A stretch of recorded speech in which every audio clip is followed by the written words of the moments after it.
Allez, bonjour à tous, j'espère que vous allez bien aujourd'hui. Revue de marché, on parlera de BTC qui est en train de travailler ici son niveau de support. On reparlera au cas où on part en bear market, quels sont les niveaux long terme à surveiller. Ensuite, on verra bien entendu Ether, les altcoins, certaines qui sortent du lot, NIR, Tao, mais on va surtout analyser les altcoins que vous avez demandé d'analyser. N'hésitez pas dès maintenant d'ailleurs à me remettre en commentaire pour les prochaines vidéos. J'ai XPL, Hightech et MLC.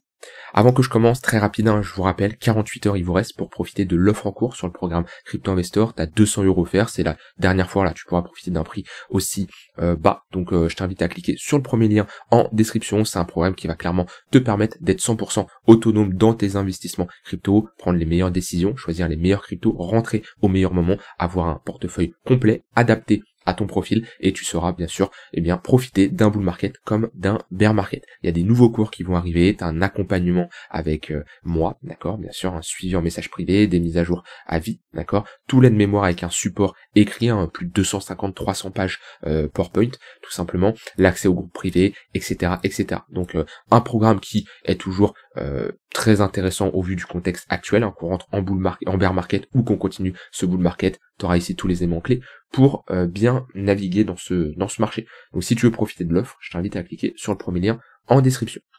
Alors, je commence ici par le BTC qui est en train de consolider au niveau des 120 000 $. Voilà, on était dans cette phase de latéralisation, on est sur ce niveau de support qui potentiellement est en train de break. Là, on a eu une tentative de break par le haut, mèche haute. Au final, c'est juste ici une prise de liquidité. Comme à chaque fois on voit qu'on reste dans cette trend qui est baissière avec le 15 minutes qui est toujours orienté à la baisse. Ici, le tunnel blanc qui nous montre depuis qu'on l'a break, et on a une sorte de compression entre le 1 heure et le 15 minutes. Pour le moment, on est en train de résoudre par le bas en cassant le niveau des 120 000 $. C'est un support intermédiaire, comme on l'avait dit. Pour moi, le plus gros niveau de support que je surveille, il est à ce niveau-là, 117 000 $. Honnêtement, si on perd les 117 000 $ sur le BTC, ouais, ça serait pas terrible pour la suite. Donc ça va être ici un gros niveau à surveiller si on a de l'acceptation ou pas en dessous de ce niveau-là. Et on fait à nouveau potentiellement encore une déviation, réintégration. Et c'est là où faut s'adapter rapidement. Et j'ai reçu un commentaire hier qui m'a fait rire.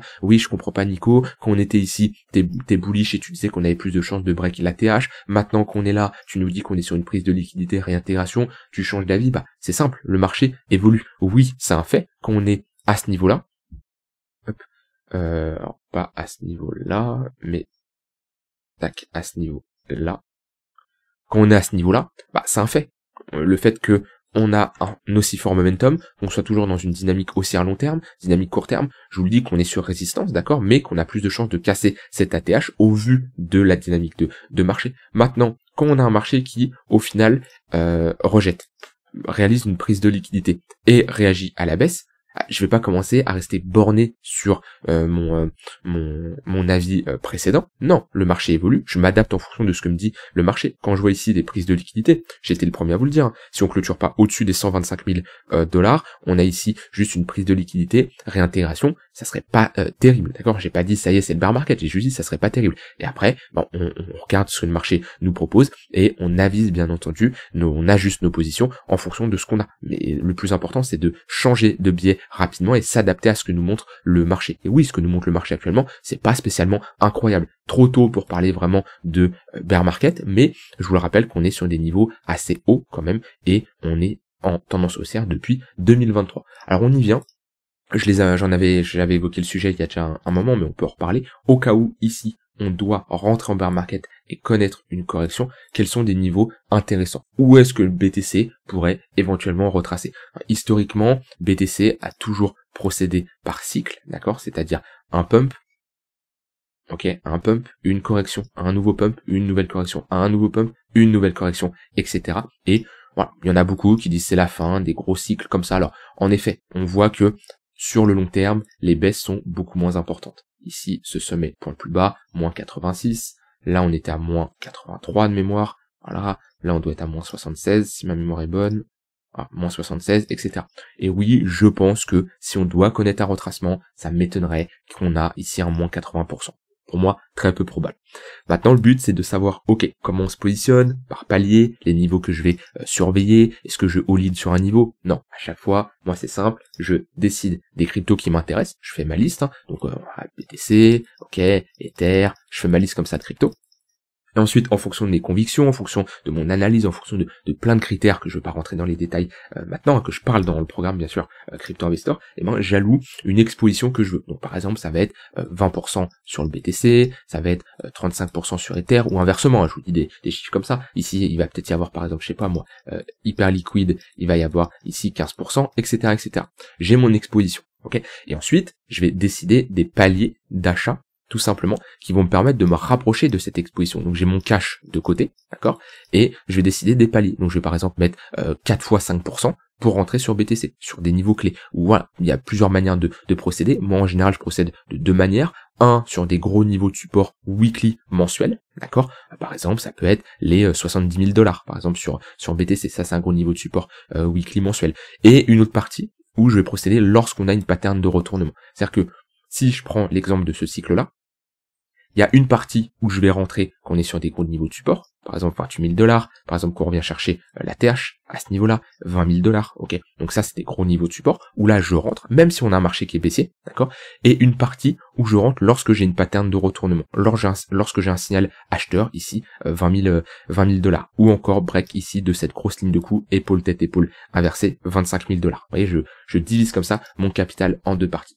Maintenant, si on doit retracer sur le BTC, déjà quelque chose de très simple, je mets toujours un Fibo. Je prends mon point le plus bas, mon point le plus haut, et je trace mon Fibo. Et je regarde cette zone de rechargement long terme entre les 0,618 et 0,786. Parce que historiquement, à chaque fois, BTC a posé son bottom à peu près dans cette zone-là. On a pu aller légèrement en dessous, comme on a eu ici, mais globalement, c'est une bonne zone d'intervention. Et à ce niveau-là, c'est exactement pareil. On pose le bottom entre les 0,618 et les 0,786.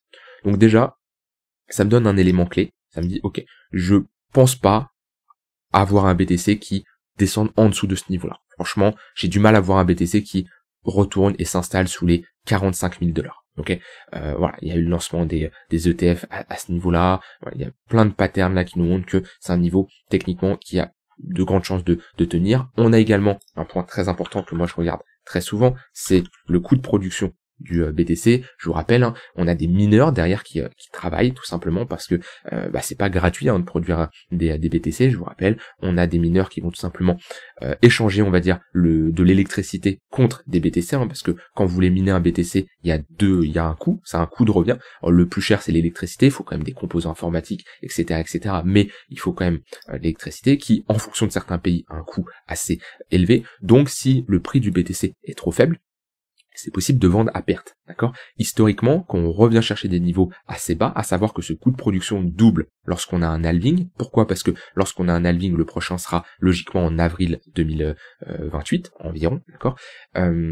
Lorsqu'on a un halving, on a tout simplement les BTC qui sont émis, la récompense aux mineurs est divisée par 2. Donc automatiquement, ce coût de production va doubler. Comme on a eu ici, avril-mai 2024, ça avait doublé également à ce niveau-là, mai 2020, etc., etc. Et on voit que ce coût de production, automatiquement, il est orienté à la hausse sur le long terme, et on a très peu été cherché en dessous. Et là, on pose un bottom dessus, crack Covid, on pose un bottom dessus, ensuite on a l'halving, donc on double, et historiquement, voilà, on a un coût de production qui monte, qui est assez plat, là, à peu près vers les 42 000 $, d'accord. Il peut rester plat, il peut monter, il peut descendre, et globalement, ça nous montre globalement une zone où on a très peu de chances de retourner. En plus, c'est le prix plancher, c'est-à-dire que si on retourne chercher par exemple même les 60 000, 50 000 $, on aura quand même des mineurs qui vendront à perte. Là, c'est vraiment le vraiment prix plancher, où si on commence à aller en dessous, là, il y aura une grosse majorité de mineurs qui vendront à perte. Il y en aura toujours qui arriveront à s'en sortir. Voilà, je suis pas expert non plus dans le minage de crypto, mais ça nous donne déjà un bon point de repère. Donc globalement, déjà, ici, on a des niveaux. Moi, je vous ai toujours dit, je me positionne pas sur des niveaux aussi hauts sur le BTC, parce que c'est trop haut, j'ai pas une entrée professionnelle, et j'attends un minima des retracements général de 30% sur le BTC. Je trouve que c'est intéressant. Là, on avait fait un moins 30%, là, on avait fait également un moins 33 à peu près, 32. Globalement, quand on commence à revenir chercher les 0,382 de Fibo, ici, qui représente les 83 000 $, c'est une bonne zone pour commencer à se repositionner, ok. C'est intéressant, d'accord, c'est pas ici où je vais faire all-in non plus, mais remettre une cartouche, ici c'est intéressant parce qu'on a déjà un premier retracement, voilà, c'est plutôt pas mal. Moi, de mon côté, si on doit retracer, vraiment, les niveaux que je vais surveiller, comment je vais déployer mon capital, j'ai ce premier niveau, 0,382, j'ai le niveau là des 73 000 $, C'est également un niveau intéressant. Ou si on y retourne, bonne zone de localisation selon moi pour se positionner. Et après, j'ai cette zone de rechargement long terme, où là, j'enverrai une grosse cartouche, parce que j'ai du mal à voir un BTC aller plus bas. Donc, ce qui me donne deux gros paliers. Alors, bien entendu, si on retourne un peu plus bas et on n'atteint pas les 0,382, admettons les 90 000 $, qui est également un niveau de support intéressant. Si on fait ça et que là, j'ai un signal acheteur, j'ai voilà un affaiblissement, je pourrais rentrer également et me dire, ok, bah le capital que je voulais mettre là, je le divise en deux et je mets une partie légèrement plus haut. Alors, faut pas non plus être borné et se dire, ok, pour 2-3 000 $, et ben je rate mon entrée. Quand on est sur du long terme, on n'est pas là sur du scalping, avoir l'entrée la plus précise. À partir du moment où vous avez des convictions sur le BTC, vous n'êtes pas à 1000 $ près. D'accord, on n'est pas, comme je dis, sur de l'intraday ou sur du scalping. Et la plupart des gens qui, au niveau des 15 000 $ attendaient les 12-13 000 pour se positionner, et ben au final, ils ont manqué une grosse hausse. Et est-ce qu'avoir une entrée, maintenant qu'on est à 120 000 $, avoir une entrée à 15 000 $ ou à 13 000 $, ça change grand chose? Non, oui, ça change un minimum, mais c'est très peu significatif. Donc globalement, 90 000 $ c'est une bonne zone, 0,382 également. On a la zone là des 75 000 à peu près, entre les 73 et 75 000, c'est également une très bonne zone, on a déjà pullback. Si on perd ce niveau-là, on réintègre cette grosse phase d'accumulation, de réaccumulation plutôt, qui a duré 8 mois, et globalement on aura de grandes chances d'aller chercher l'extrémité basse vers les 57 000 $, donc globalement notre zone des 0,58, où là je rentrerai fortement parce que ça nous donnerait de bonnes entrées. Les bear markets, c'est des opportunités, hein. Les crises, les cracks qu'on peut avoir, c'est des opportunités. Et c'est un fait, c'est si on n'avait pas eu cette baisse, je n'aurais pas fait autant de gains que je l'ai fait 2023, 2024, 2025. Parce que le fait d'avoir ce genre de retracement, ça m'a permis d'avoir de très bonnes entrées. Et si on a un marché qui ne retrace jamais, ok, techniquement, moi, personnellement, alors oui, c'est sûr, si on pump comme ça, je vais refaire des gains, parce que j'ai encore de l'exposition sur les cryptos, mais je ferai de plus gros gains, et je le sais, si on fait quelque chose comme ça, ok, alors peut-être pas si bas, hein, mais globalement comme ça, et comme ça, parce que ici, je vais pouvoir me positionner. Alors, là, c'est toujours simple, dit comme ça, parce que il y en a beaucoup quand on va arriver là, ils vont paniquer. C'est comme ça, c'est la même manière qu'on est arrivé là, hein, qu'on regarde la charte comme ça maintenant. Il y en a plein qui disent, waouh, si j'avais été en 2023, fin 2022, ça aurait été incroyable, je me serais positionné à 15 000 $, j'aurais acheté 1, 2, BTC, etc., etc. Voilà, ça c'est très simple à dire. Sauf que la vérité, c'est que quand on était ici, la plupart, ils se chiaient dessus. La plupart craquent FTX, Terra Luna et j'en passe. La plupart ici, ils avaient très peur, d'accord? Parce que c'est pas facile d'acheter quand tout le monde te dit c'est la fin, quand tout le monde te dit que BTC ça va aller plus bas. Donc ici, c'est sûr, c'est une bonne zone d'achat. Par contre, il faudra avoir les couilles d'acheter. Je vous le dis, et ça sera pas tout le monde qui les aura, parce que c'est toujours simple quand on fait des traits comme ça. Par contre, quand on s'y retourne, quand on a un marché ici qui nous fait un moins 50%, moins 60%, et que les altcoins qui vont prendre encore plus cher, ça ne sera pas facile. On n'en y est pas encore, je dis pas que le BTC va faire ça, je dis juste qu'il faut toujours se préparer, avoir les différents scénarios en tête pour tout simplement être prêt pour la suite. Voilà, de ce côté-là, sur du long terme, sur le BTC. Aujourd'hui, bien entendu, on va surveiller les clôtures daily. Moi, je vous ai dit, si on commence à aller sous les 117 000 $, ça serait pas terrible, et de toute façon, on voit qu'il y a une perte de momentum sur du long terme, c'est dès qu'on fait un nouveau sommet, ça pump beaucoup moins. Alors est-ce que avec le Shondod aux États-Unis, ça peut jouer? Alors, c'est vrai on est censé avoir des annonces, hein, qui déjà certains ont été reportés, d'autres on verra si on les a la semaine prochaine, on va voir comment ça se passe. Est-ce que ça a un impact, le shutdown qu'on a eu là, qui est voilà. Est-ce que je ne sais pas, c'est toujours difficile à dire, sachant que des shutdowns, on n'en a pas non plus tous les jours. Le dernier c'était en 2017, si je dis pas de bêtises. Donc voilà, c'est compliqué vraiment de se baser là-dessus, en sachant que pendant une partie du shutdown, on a ici un prix qui a quand même plutôt bien performé. Donc on pourrait, c'est toujours assez délicat. Maintenant oui, on a des signes qui sont pas terribles pour le moment, mais je vais pas crier au bear market trop rapidement. Maintenant c'est un fait, si vous devez paniquer, vaut mieux paniquer tôt, c'est-à-dire maintenant, que si on connaît un retracement et on va plus bas. Parce que après, prendre des profits à 125 000 $, c'est bon. 120 000 $, c'est bon. 100 000 $ encore, ça va. Commencez à clôturer, sortir ici. Si vous commencez à sortir quand on est ici, en général, vous vous positionnez, enfin, vous sortez sur un potentiel bottom. C'est des niveaux qui sont beaucoup trop bas. Tout ce qui revient au-dessus des 100 000 $, allez, 110 000 $, c'est intéressant de prendre des profits. C'est comme prendre des profits qu'on était ici. Après, commencer à vendre ici, bon, oui, ok, c'est sûr, si tu vends là et tu rachètes là, c'est pas mal, mais c'est compliqué de vendre à 28 000 $. Oui, techniquement, si tu vends là pour acheter ici, tu fais une bonne affaire. C'est compliqué, honnêtement, de vendre après une telle baisse, mais en tout cas, je ne pourrais pas. Voilà, de ce côté-là, sur le BTC, comme je vous l'ai dit, et on est potentiellement en train de break le tunnel ici. 1 heure, j'ai bien fait sortir à 124 000 $, on perd un point pivot weekly, on est ici sur un point pivot mensuel 118 856, si ça tient pas, objectif 117 000 $, on a ici un tunnel H4. Voilà de ce côté-là sur le BTC. Au niveau d'Ether, on en est où? Toujours dans cette phase de latéralisation, ok, entre globalement 3009, 4008. Sur Ether, techniquement, on n'a pas eu de bull market. Pour moi, on n'a pas eu de bull market, en tout cas, même si j'ai une entrée assez basse sur Ether qui me permet actuellement d'être toujours sur un x2, x3, à peu près 170%. Techniquement, on n'a pas de bull market vu qu'on est toujours dans cette phase de latéralisation. Au niveau d'Ether, où est-ce qu'on pourrait retracer au cas où on a un bear market? Pareil, je prends un Fibo. Voilà, Ether, c'est pareil. Hein. Vous voyez, si je prends le bull qu'on a, le retracement qu'on a eu, on a posé un bottom pile entre 0,118 et 0,786. Ça a été carrément notre range. Et ben là, 0,118, 0,786, c'est globalement entre les 2400 $ et les 1740 $. Alors, j'utilise moins de Fibo même si je peux utiliser des Fibo sur Ether, mais vu qu'on est globalement dans un gros range et pas dans un retracement comme on a eu, comme on a connu ici, je peux bien sûr mettre un Fibo et ça se fait entièrement. Maintenant, je regarde surtout l'action du prix et certains niveaux qui m'intéressent. 3000 $, ok. Puis après, si on revient chercher en dessous 2200 $, ça sera des bons niveaux. Mais je m'en rends compte de plus en plus et c'est un fait, j'en avais déjà parlé. C'est fini les phases où on se positionne bas comme ça et ensuite on connaît un x5, x10 sur les altcoins. Et ben faut accepter comme quoi les performances maintenant ne seront plus aussi élevées que lors des derniers cycles, ok. C'est peut-être certains vont dire ah c'est dommage, j'ai pas de chance, j'arrive pas au bon moment. C'est comme ça, soit tu t'adaptes, soit tu t'adaptes pas et dans tous les cas tu vas prendre une claque, ok. C'est toujours simple de dire ah si j'avais su avant, ouais ok, mais maintenant on se concentre sur le présent et le futur, le passé, bah c'est passé, c'est pas ça qui va faire évoluer ton wallet. Donc maintenant c'est tu t'adaptes et pour moi on est plutôt dans une phase où voilà, on prend des mouvements x2 50%, x2 x3, allez sur les meilleures performances, mais ça suffit amplement. Prendre un plus 50% sur une partie de son wallet, c'est une bonne performance, d'accord. Surtout les cryptos nous permettent de faire ce genre de performance assez rapidement. Alors, on le voit ici, 65% sur Ether en quelques semaines. Bon, sur Ether, pour moi, je passe clairement bearish long terme si on s'installe sous les 3009. Globalement, on fait ça, ça est clairement bear market sur Ether. Ça serait vraiment moche d'avoir ce type de réintégration.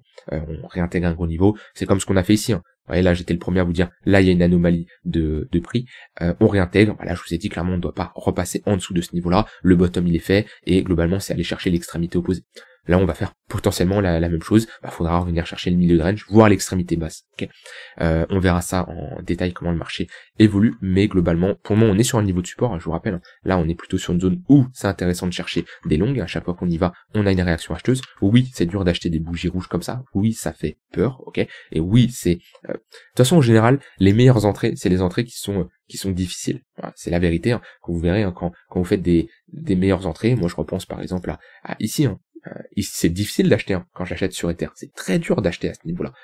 Ici c'est dur d'acheter. BTC quand il y a le crack de FTX, c'est dur d'acheter. Pas mal de Solana quand elle descend, c'est dur d'acheter, c'est très dur. Pourtant c'est les meilleures entrées.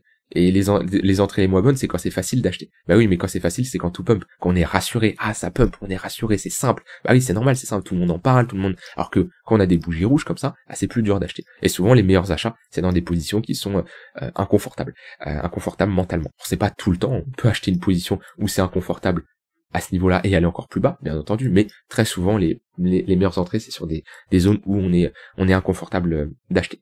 Voilà BTC et Ether, on a quand même un petit affaiblissement pareil au niveau du marché US. On est quand même, et ça c'est ce qui me fait peur quand même, dans une bonne tendance haussière qui dure depuis un moment sur le SP500.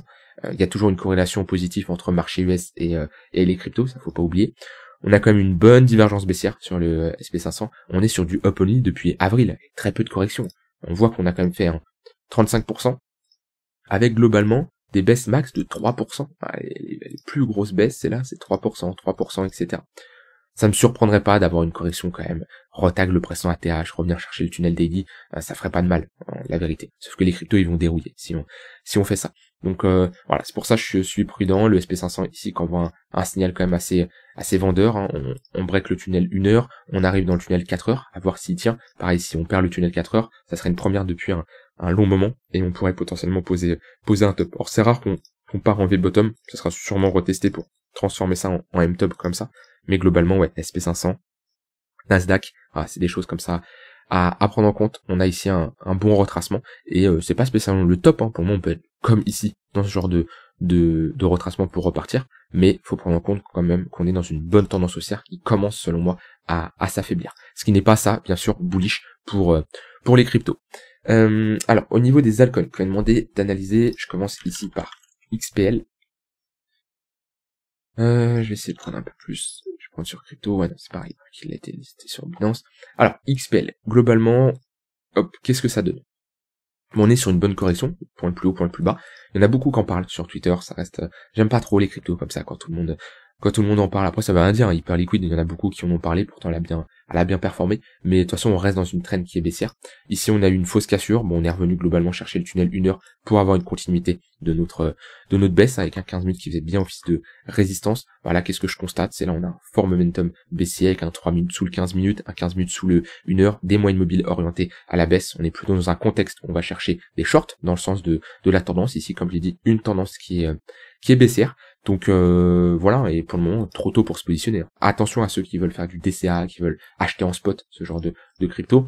Il y a deux manières. Soit vous êtes comme moi, vous avez eu sur Hyperliquid, mais là vous l'avez sur XPL, vous dites, ce projet-là, d'un point de vue fonda, c'est un truc de ouf. Voilà, je vous le dis, moi c'est comme ça s'est passé sur Hyperliquid. Je vous le dis, je vous fais le même raisonnement. Le fonda, c'est un truc de ouf. Ok, peu importe la technique, pour moi, c'est sous-évalué. Alors, on prend le market cap, XPL, ok, 72e, et on se dit, waouh, ça, 72e, ça, un market cap aussi faible. Alors bien sûr, il va y avoir des déblocages de jetons, etc. On n'a pas la même FDV, mais à l'heure actuelle, un market cap aussi faible, là je vous fais la même chose que j'ai eu sur Hyperliquid. C'est sous-évalué. C'est pas compliqué. Je compare avec les autres cryptos dans le même secteur, c'est sous-évalué, très simple. Je détermine une zone où je me dis, ok, entre 65 centimes et 40 centimes, ici, j'achète en masse. Et là, bam, alors, hop, plutôt ça. Et là, bam, bam, bam, bam, bam, bam, bam, ici, plein d'ordres en mode épuisette. Et je me dis, cette zone-là, il y a de très fortes probabilités qu'on pose un bottom ici, parce que le market cap ça sera assez faible, et pour moi, c'est tellement sous-évalué que on posera un bottom ici. Même schéma que j'ai eu avec Hyperliquid. Hyperliquid, hop, la même chose, globalement, à ce niveau-là, hop, 18, voilà. Hop, comme ça, jusqu'à 10$. On a été légèrement plus bas de 10$, mais j'ai eu le même schéma. Soit vous vous dites ça, ok, et là, il y a intérêt que votre analyse fonda soit bonne, parce que si c'est pas le cas, et que, on fait ça, et je prends par exemple un exemple, quelqu'un qui s'est dit ça sur Starknet, qu'on était ici, et qui a acheté ici, il se prend ça, ok, et là vous prenez très cher, mentalement et sur votre capital. C'est le risque, vous vous trompez, vous assumez. Par contre, si vous avez bon, on est sur un bottom potentiel, et vous pouvez peut-être manger très bien. Ça, c'est la première théorie, où vous dites, ok, le fonda, il est excellent, je me positionne là-dessus. Soit, vous dites, ok, je ne suis pas trop fonda, ou alors un peu, mais j'ai besoin d'avoir une confirmation technique. Là, il faut un bottom qui soit posé. Une phase de latéralisation, une structure. Voilà. Si je prends Hyperliquid à ce moment-là, le signal intéressant, il est soit qu'on a des ravalements haussiers comme ça, soit qu'on a des réintégrations de pression de niveau de support, du coup vous rentrez plus haut, ok, ou alors vous mettez en daily et qu'on a ici tête épaule inversée, qu'on réintègre des niveaux globalement 20$, là vous dites ok, très bien, je rentre ici. Vous rentrez plus haut, mais au moins vous êtes dans le sens de la tendance et vous avez plus de chances d'avoir marqué un bottom. Là actuellement, moi personnellement j'attendrais ce genre de scénario parce que XPL je sais pas, voilà, je me suis pas énormément renseigné, beaucoup en parlent.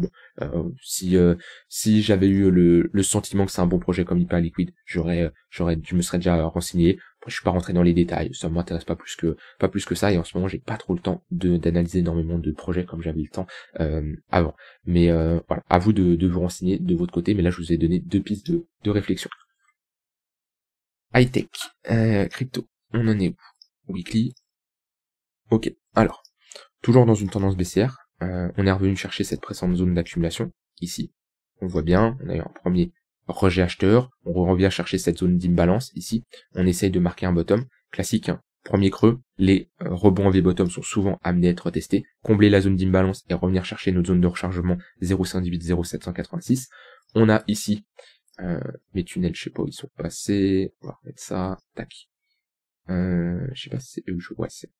On a un tunnel daily qui est orienté à la baisse. Ce qui nous manque ici, c'est la petite réaction acheteuse, la petite structure en W, le break, pour avoir ici une continuité pas une continuité de nos tendances, mais un bottom pour avoir un début de tendance. C'est le seul signal que je verrai, ok. Idéalement, faut tenir ce creux-là pour potentiellement former une plus grosse structure, ok. Mais si on commence à valider des petits patterns en W, grande chance de break ici le tunnel daily et d'aller plus haut. Globalement, moi, c'est ce que je surveillerai et je surveillerai pour marquer globalement un bottom. Voilà. Il n'y a pas 40 000 autres signaux pour moi à surveiller. Voilà pour high-tech. Et dernière crypto, on m'a dit MLC.